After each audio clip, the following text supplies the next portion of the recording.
I work at Edinburgh Innovations with Fiona. I've worked here for 13 years. And my role currently is focused on supporting academics to do startups and spin-outs, primarily within arts, humanities and social science. Fiona, do you want to do a quick intro? Hi everybody. So I work supporting people to do KTPs within Edinburgh. I've previously worked on a number of ESLC funded projects that have been around supporting either the Accelerating Business Collaboration Programme or the Commercialising Research Out of Social Sciences Programme. So very familiar with that area over the last 4 years. Amazing. Arnie, can we go to the next slide, please? Perfect. So over the last 3 years, we've been working in the university to try and promote commercialisation within SHAPE, primarily with the vast majority of these academics sit within our Arts, Humanities and Social Science College. We have 3 separate colleges at the University of Edinburgh. We have Science Engineering, we have Medicine and Vet Medicine, and Arts, Humanities and Social Science. We had a lot of activity in the other 2 colleges, so we were brought in to help to try and support this activity. Previously, we built up the consultancy and then we're looking to go into more of the startups and spin-outs or commercialisation routes. And one thing that we did prior to going forward and really pushing this to the academics, encouraging the academics, was to look at the research to understand how different it is to current commercialisation routes that we normally see in the university. And we found these great stats from the Aspect ARC Accelerator from Separate, and we saw that the vast majority, 69% of the products tend to be service-based. So we know that we have to change and make sure that we have that set up rather than product, especially in our medicine school or in science engineering. We see a lot of widgets or a lot of medical devices or cell therapies, etc. And then we also saw there was a larger appetite for social enterprise rather than for profit. So these, especially for the social enterprise compared to for-profit, this is not an area that we had a lot of expertise in. So we knew we'd have to reach out to the wider ecosystem to make sure we had the skills and resources to help those academics go on that journey. Next slide, please. So internally at the university, we have 2 separate areas. We have internal to university, the Edinburgh Research Office, who manage the majority of our impact acceleration counts for arts, humanities and social science, which is primarily ESRC. And then they also deal with the majority of our contracts and pricing, etc., for any of those contracts as well. Whereas Edinburgh Innovations, which is the organisation that Fiona and myself work for, we are more focused on any external engagement with industry, and that's commercialisation that we normally say through consultancy, industry collaboration, translational research, licensing and company formation. And then we have a separate pot of money which we're able to access to be able to support SHAPE commercialisation, and that was through Wellcome ITPA, which is an institutional translational partnership award that we received from the Wellcome Trust to help make these things happen. Next slide, please. So as I said before, there's many different routes to apply your expertise and how to get your research out from the university to engage with organisations or companies. And those include translational, collaborative research, licensing, consultancy, or forming a company. And we'll be focusing on looking at forming a company currently and KTPs. So these are the 2 areas we're really going to focus on today. And when we're talking about forming a company, we normally mean this to be a spin out rather than a startup, but that really doesn't matter today. Next slide, please. So here we have quite a useful model that we use with the academics to help them understand what commitment does it mean, do they need to have in order to progress with this commercialisation.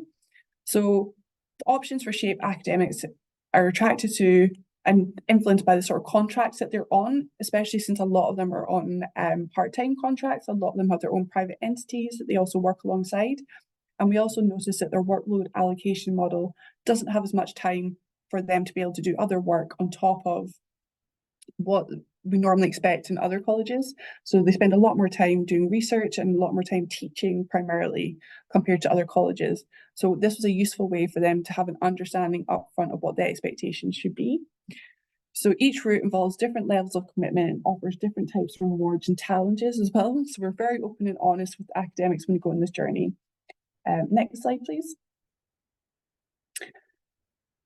So when we were talking about creating startups and spin-outs, especially in social enterprise, as I mentioned, we decided that we needed to make sure and understand that what other support was out there, considering this was not our area of expertise. So we've been working all the way from charities up to community interest companies, social enterprise B Corps, up to traditional businesses. And from this, we identified that we have strong in-house systems to support traditional companies. Therefore, in order to make it happen for other academics, we formed alliances with these external organisations to support different parts of the spectrum of companies. So EI staff have attended the Scotland Can Be training on purpose-driven businesses who want to go for B Corp, for status and signposting. We have aligned ourselves with CEIS. I know this is a Scottish-based one, so please forgive us for anyone out with Scotland, unfortunately. I'm not sure what the alternatives are, but I'm sure there is options out there. But CEIS is Community Enterprise in Scotland, which is something that the Scottish Government has given funding to support academics to have a full range of access to expertise, including legal, expert advisors. Oh. Sorry, I was just reading that question. Yes, we will be able to share that with afterwards as well. And any questions, we're happy to follow up with. But this is useful for us to be able to bring in the expert support, because a lot of our legal teams potentially were more used to traditional models, whereas we were able to identify that CEIS were able to bring in the direct support from legal representatives who have done this many times. And First Port was a funder who we've managed to secure money from one of our organisations that have spun out to help them get that support to develop a digital platform as well. And they were also able to identify, I believe, the community interest, or no, a social enterprise accountant as well for that company. So that's been great to see that support. Next slide, please. So we thought it would be useful to give 2 examples of projects that have been through it and how they did it as well. So our first spin out from the University of Edinburgh from the SHAPE discipline was Bilingualism Matters. And this gives a really good overview of how long it really took. So this took from 2004 all the way to 2022. So it's never fast as well, I'm going to be completely honest. It does take a long time. So here they were able to get research grants, which you can see along the top there, alongside impact and translational grants. And then they did consultancy, and then we then transformed the information they received from consultancy, which showed that they had a market, they showed that they had the demand and that people were willing to pay for it, worked with CEIS to then translate that into a business plan, get support from them, which they then translated into a social enterprise, which has been amazing to see. And they then have income from consultancy, membership fees, and conference fees. So it's one of our great examples that we have already. Next one, please. And our second one, who have just spun out, we signed the license 3 weeks ago, I believe. It's always a big thing when you sign a license, because it's a big deal. It doesn't happen very often. So this definitely sticks with us. So this one is called Epic Think Learn. This is one project that we had, which started off, I think about 6 years ago again. And they have gone from small scale studies to follow-up grants. And then they went to ITPA, which I mentioned, and then they had success with the ARC Accelerator. It was our first academic to go on that.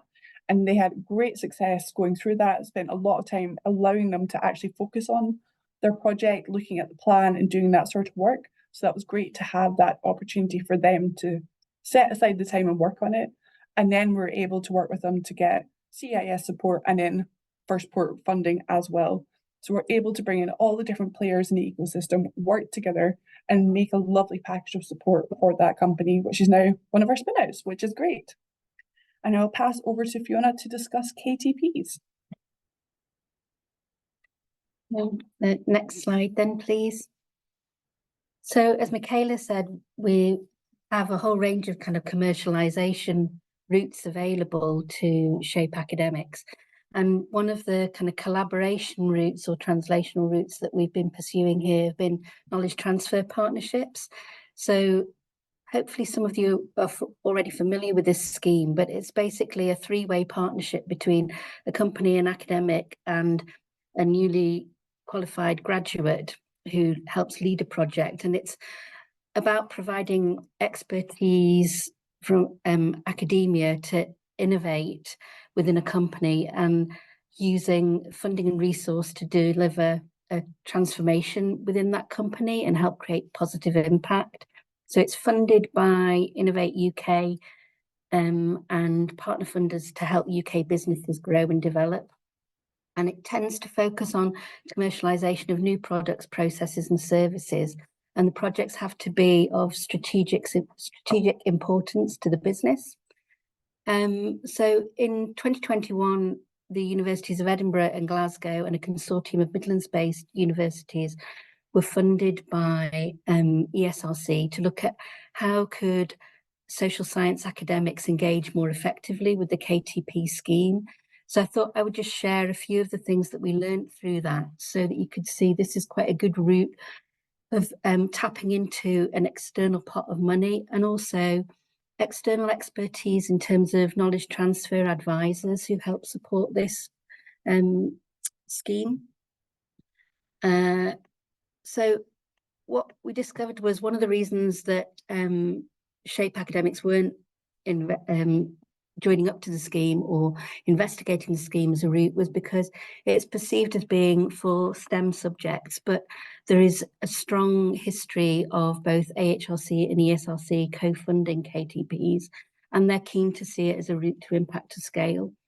They also felt that it was so focused on a different kind of language that would make them a lot of our SHAPE academics used, the fact that it was using all these commercial terms and talking about increased profitability meant quite often that the academics weren't seeing it as primarily for them. So some of it was about misconception of the project. Some of it was just about lack of visibility and lack of visibility of case studies.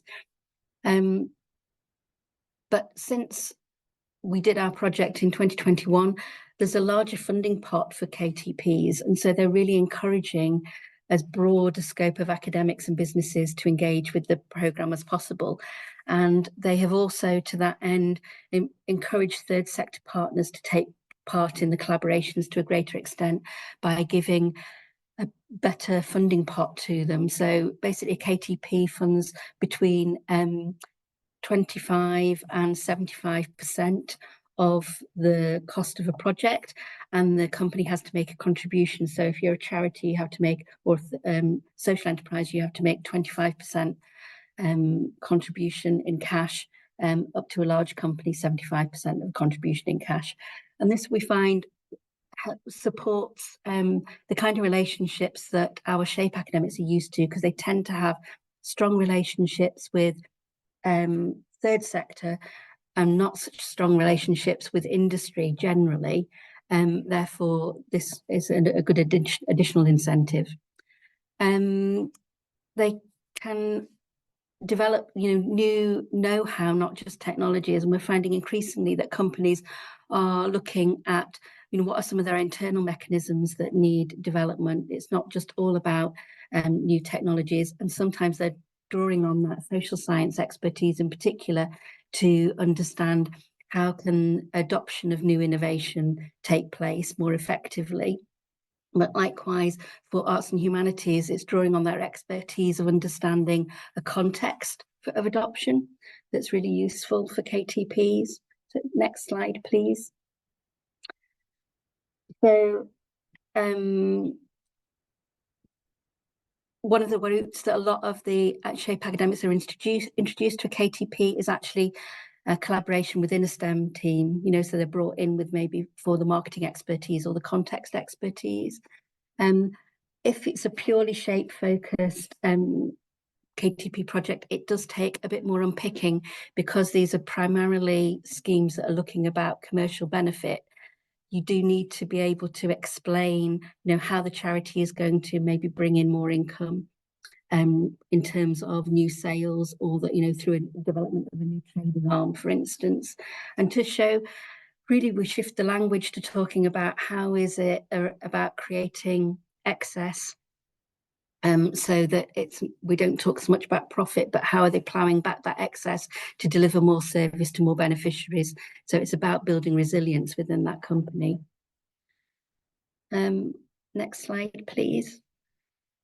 So KTPs are great for ref case studies, is one of the things that we would say, and you can search through the ref site and just put in the words for KTP, and you would find a number of examples. And there's a good one here for the National Trust and the University of Manchester, where they were really looking at how could an interpretation of a site, working with a history academic, really change the way that the public were engaging with the site, bring in a new set of audiences that would therefore drive new memberships, increase footfall, would therefore increase footfall within the shop and the cafe, which was increased spend as well. So there was a number of elements that were helping not only increase footfall for that specific attraction, but also were helping with the wider economy alongside there. And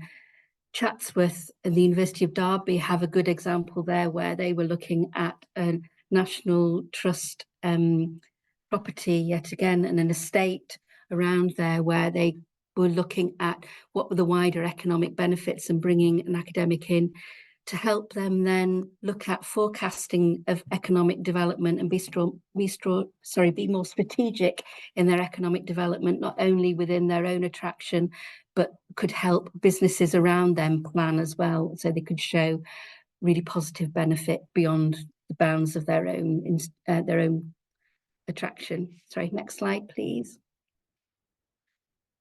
We're part of a group of universities that work with the East of Scotland KTP Centre, and we have been doing collaborations with other institutions too. So you should know that a KTP, you can have academics collaborating not just across discipline, but also across institutions to work together.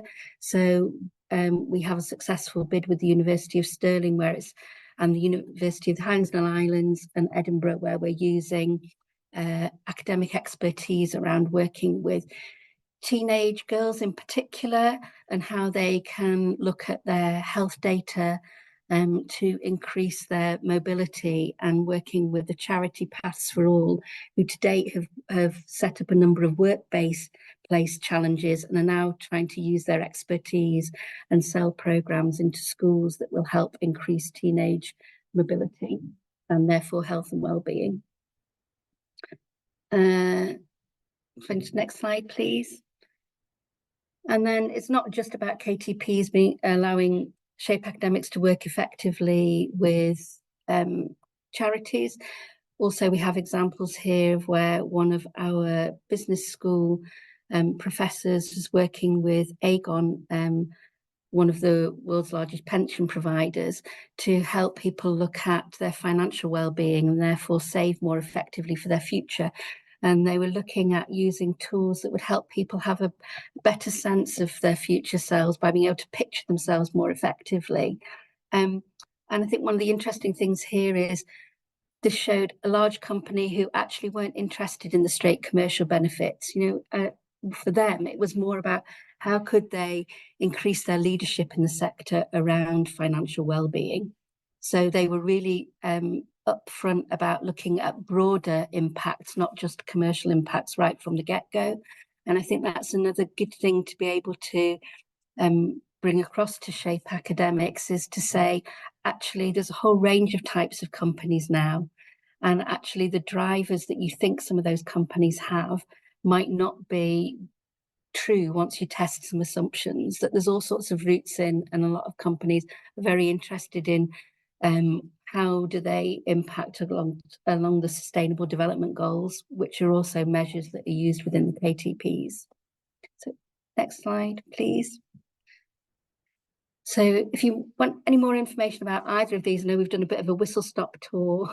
These are the contact details for myself and Michaela if you want to have a talk offline after this, but we're open to questions now too.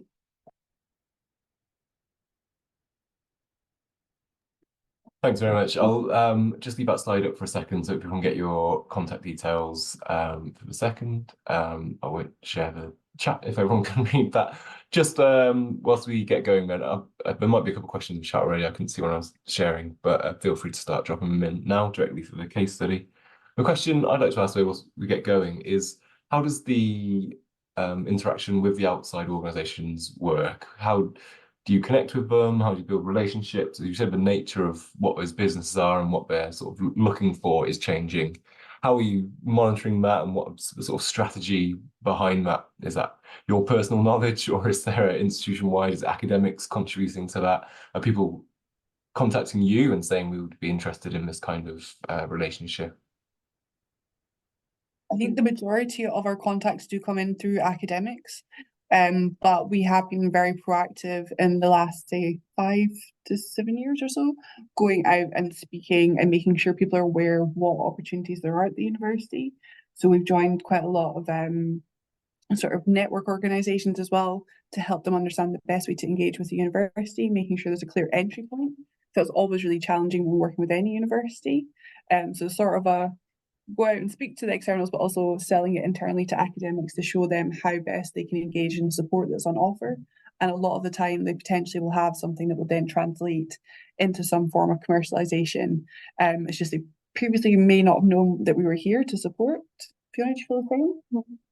I think it also depends in terms of the relationships with like individual companies that people might want to work with for like knowledge transfer partnerships, as opposed to some of the broader agencies. So we do have, as Edinburgh Innovations and the university, a number of memberships of organisations, you know, like the local business networks, so the local chambers of commerce, for instance, or being part of Scotland Can Be and Scotland Can Do are kind of networks of business support agencies in Scotland. We attend regular network meetings with them and have been part of groups that were reporting back to, say, Parliament, Scottish Government with them. So we've got kind of relationships at a strategic level with some of those organisations through those bigger networks. And then the other relationships, like, say, the relationship with CEIS, I think was made more concrete by the fact that they got some funding from Scottish Government to work specifically with higher education. Earlier on, they were delivering those support services to the broader population who wanted to set up social enterprises, but they became more strategic about their offers to the higher education institutions across Scotland. And Michaela's attended meetings with those other institutions so that we can share practice, and it helps CEIS and ourselves and government then monitor how much have they supported spin out and start up from the higher education sector specifically. Excellent. And then leads on to a question that's been popped in by Kathy. Once that connection was there, the example with the pensions company, did they have any knowledge of what a KTP is beforehand, or when you're introducing that as an option, is that seen as complicated, or like compared to commissioning directly with the academic? How does that conversation then go of something that's maybe a bit more sort of in sector knowledge of what the route is? Yeah, I think with KTPs, I think you're right, Kathy. Some people do find them very complicated. I mean, I suppose we never go in just to pitch a scheme. It's normally about how does the relationship develop between the company and the academic and what are their needs. So if it's a project that looks like there's a need for a lengthy interaction, then commissioning contract research isn't going to work. You know, like if it's going to be something that's beyond a kind of 6 month or maybe beyond like a 12-month interaction, then normally we'd start looking at, well, is this a sponsored PhD route, or is this potentially a KTP, or what other mechanisms have we got? Because I think for the longer projects, it's worth that investment. And although KTPs can be quite complex in terms of the application process, those hurdles of the application process give it an incredibly high success rate, between 85 and 90% success rate. So I think once you start talking to an academic to say, if you've made it to application submission stage, you've got a really good chance, then I think that brings everybody on board more than, say, if we're looking at, say, some of like the impact acceleration accounts or other kind of mechanisms that there might be at disposal when they're looking at maybe a 40% to 60% success rate. Suddenly it looks much more attractive.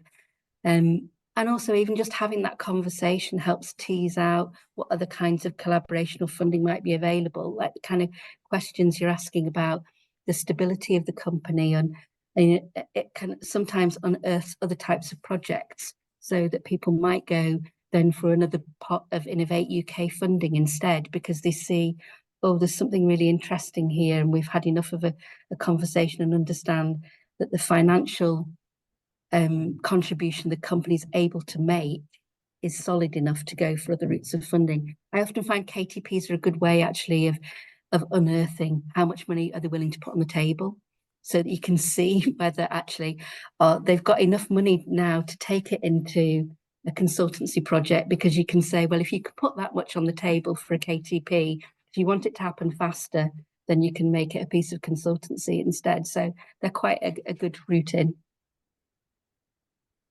Oh, I should say also, in a KTP, one of the things is, if it looks like it could be consultancy, it can't be a KTP, because there's got to be enough wins for the academic too, in terms of them seeing really strong impact for them, is, you know, and they've got a real engagement with the project, because they've got to commit half a day a week to the project. We also have a thing called an AIM Day as well, which we run around sector specific, where we have a certain sector that has a challenge, and we'll invite companies from anywhere to come along with their challenge. It's something from Uppsala University that we have bought a license for, and so we then ask them for their challenge, and then once we have a big, like 6 or 7 challenges, we then advertise that to academics as well, and then we host a day where we bring together the companies and the academics to discuss what the solutions could be, and then we try and retrofit funding into it as well. So it could be just be funding from the company, it could be seed funding from other impact acceleration funds. There's also different ways to bring in new people and sort of take down those barriers of entry as well. Excellent, thank you. The next question that's come through is about IP. How did the IP split work when entering commercialization for the examples that you gave in the presentation? So in those examples, I probably will not have the best answer for you, unfortunately. When I took this role, we decided to negotiate around for social enterprises. And since there's no equity within social enterprises, there's no shares, we have now a new institutional agreement that states that if anyone's creating a social enterprise, the university will not be taking equity in it. So for those ones, they do not have any IP share, which is great for them. And it allows them to go ahead and make sure that they can reach their social impact purpose. When it comes to any other ones, it's always a discussion. We're trying to do light touch versions for our shape ones. We have our lovely colleague Naringa on the call today. She's been working really closely with us to build a new sort of policy for these types of commercialization. So it is a work in progress. We're building new inventor and disclosure forums, we're building new policies, we're building a whole new practice around this to support this activity, because we know that it doesn't work from what we had for our old colleges. So it tends to be roughly a maximum, I think about, I'm actually not going to say a number because I'm not 100% sure, but it's quite a low end compared to what you'd have potentially, as you say, in like the USIC guide for life sciences, because there's not as nearly as much money put in at the start. There's not the need for labs, etc., and all that validation and regulation. So it's low commitment from the university. So it does tend to be a much lower IP split. That could be something, if you want to know more, to follow up with us as well, we can have discussions, but we're still working through this and trying to find best practice. I suppose just to clarify as well, it's like where Michaela was talking about the equity split, it's like they don't take any equity, but it is a license that's given to the academic, so that if the company did go belly up, the university would still be able to use the IP going forward. Great. Another question come through that says, how closely do you work with research funding officers who support grants to share wider interest that emerges from discussions with companies? Question. Yeah, very closely, like particularly KTPs for our research funding officers can be a bit of a challenge, because we don't do so many of them for them to become, they've not become embedded, if you like, in their practice yet, but they do all the costings for us. And you know, they will then look at pursuing what other research grants fit alongside the other activities that we're proposing. So we have, within Edinburgh Innovations, we have 2 sets of teams, where one's like the consultancy team and the other is the business engagement team, who work quite closely with the now College of Arts, Humanities and Social Sciences. We have knowledge exchange and impact officers within each of the schools. So the business engagement team in Edinburgh Innovations work very closely with them to make sure that we're not overcommitting the academics as well.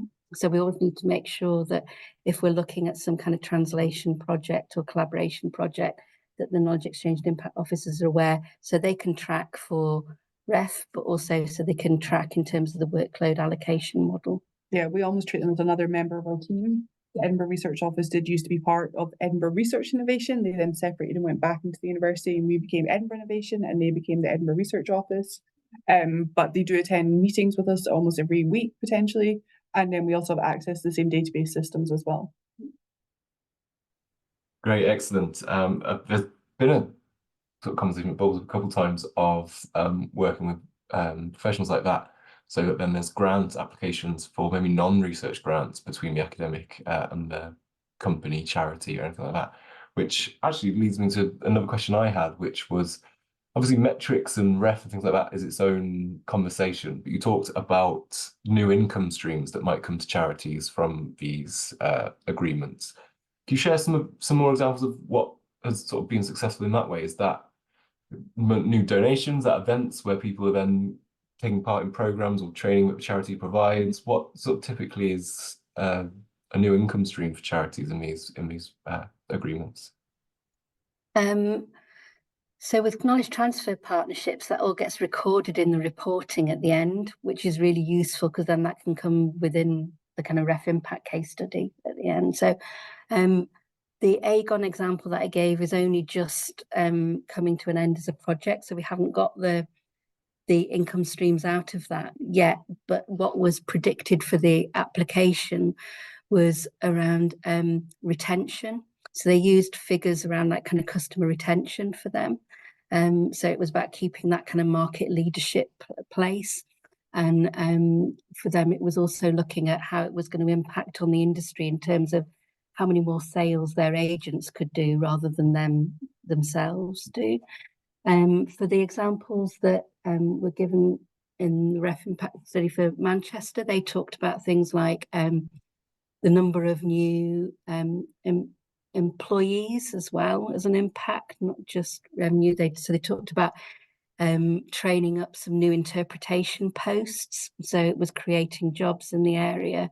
And they talked about increased membership fees. So they looked at a percentage increase on the number of memberships that they would be able to sell. They also talked about increases in ticket sales that happened as a result. So if you go and look for that REF impact case study, you'll see quite detailed information on it. Was a really successful project, not only on that site, they kind of rolled it out as a model across other National Trust sites as well. But often it is about that kind of translation of where footfall is kind of what they call increased dwell time within the cafe or increased dwell time within the shop, and therefore increased spend in those kinds of areas. Sometimes it can be about efficiency savings, where you're talking about the amount of staff time that is then freed up to service more clients. So one of the projects that we've been doing with Citizens Advice Scotland, that's very much around how can they deliver more to their beneficiaries. They've also talked in their application, they talked about the learning from their project, which was all around training up frontline staff in service design so they could be more effective in their service delivery. They talked about creating a manual and then training up other charities in that system. So for them, they're then doing a bit of sales in terms of continuing professional development training to other charities. Although for them, it's quite nominal bits of income there, really. They're showing there's a broader impact across the sector. But it was also about how they would be less dependent on public funding too. So I know with the one with Paths for All, with their new programme where they could sell to schools this programme that they had previously worked with in workplaces, they envisaged enough sales to be able to fund a post that would run that programme. So basically it was generating enough income for a programme to wash its face.